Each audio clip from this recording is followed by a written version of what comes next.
Brooklyn Independent Television.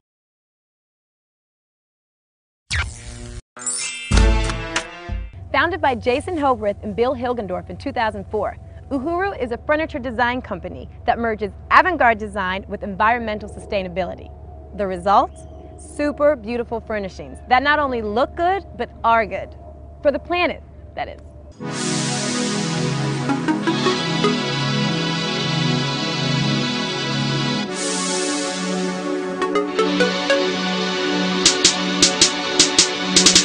My name is Bill Hilgendorf, and I am one of the co-founders of Uhuru Design.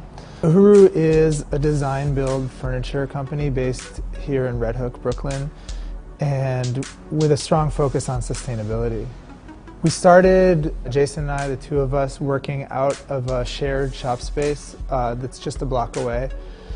And over the last 7 years, we've built up the company, and now we're about 12 people. We actually started on Summit Street in a small studio. Someone lived in the back. We got actually a bunch of tools from a friend of mine. His father used to run the shop for Christo, basically inherited a bunch of tools, put them in the shop, and that's how we started. The name Uhuru, it was inspired by the band Black Uhuru. When I was in college, I had dreadlocks to my waist. It means freedom in Swahili, and we liked it also graphically. It's very symmetrical, so it has a really strong graphic presence, and it means freedom. And we thought this idea of, sort of the freedom to sort of build anything or to have an idea and to be able to execute it was something that we could sort of develop and build off of.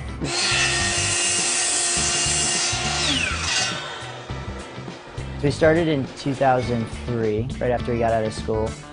We realized that I could farm work, get jobs, and Bill could actually build the things, and I would work nights and weekends building. So we kind of worked as a team. We actually did a trade show called Brooklyn Designs, which was our first line that we put together. And that line was really identified by this one piece that actually Bill designed called the Stoolin'. And it's a round stool, which actually is in several museum collections and on display at the new museum. It looks like a bundle of sticks, and quite literally the first one was a bundle of reclaimed wood that we got from a local wood shop, and actually some of our own scrap that we generated for projects. And people really reacted well to it, and we've always kind of stuck with that piece in terms of it's what we always look back to as like a real shining example of what sustainability is, because it's all recycled wood, it's green finishes. It's a term that's called upcycling. It's taking something that would be discarded or thrown away, taking that material and making a product that has a value. There's a couple guys in the city who they have businesses that just focus on reclaiming materials from around New York, and this guy called us up and he said, hey, they're tearing down parts of the boardwalk. I've been getting some of the material. This wood is all different varieties of wood. As soon as we started taking off that surface and playing it down, all these colors started coming out. So we got the material, and then we went down to Coney Island the day after a snowstorm in the middle of winter.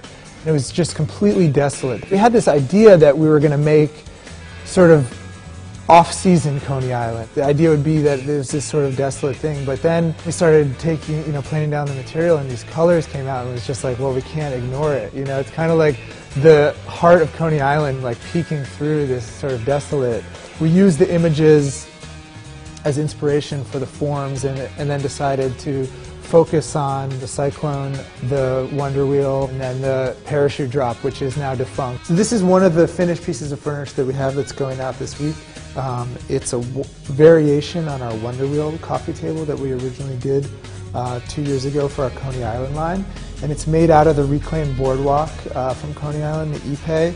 And you can see all the different varieties of wood, as well as sort of the different aging that happens over the period of time that it's on the boardwalk. I want to show you two more pieces, so let's take a look.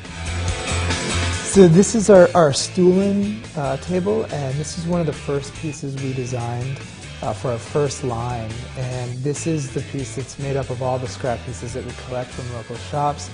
Originally, it was just a bundle of sticks cut to the same length with a bicycle rim, and now we make it hollow.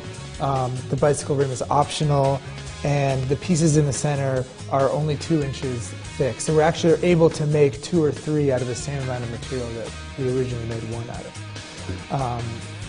And then this is a slab table that we do. The wood comes from Pennsylvania. We try and find logs that are sustainably harvested. Also local, it's about 200 miles away.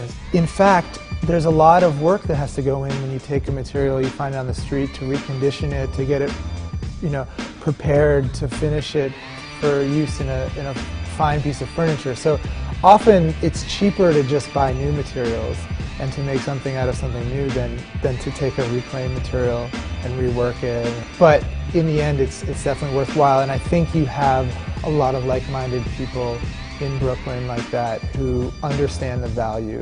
And they also appreciate the history of something that has had a former life, and I think that's a way that we've been able to sort of carve out our niche in the furniture market.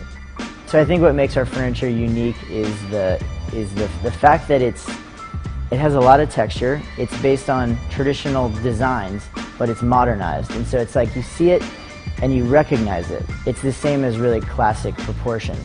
We've really pushed a lot of things together into something that we sort of like to call New American design. The idea is building things that last, making something that no one will want to throw away, even if, it's the third owner of it. There's something that'll stick around forever. So I think that's probably the most important thing. And then in the process of it, that we build it in a way that sort of respects the resources and tries to limit the amount of energy or the amount of materials that we use, to make something. Follow us on Twitter at BK Independent TV.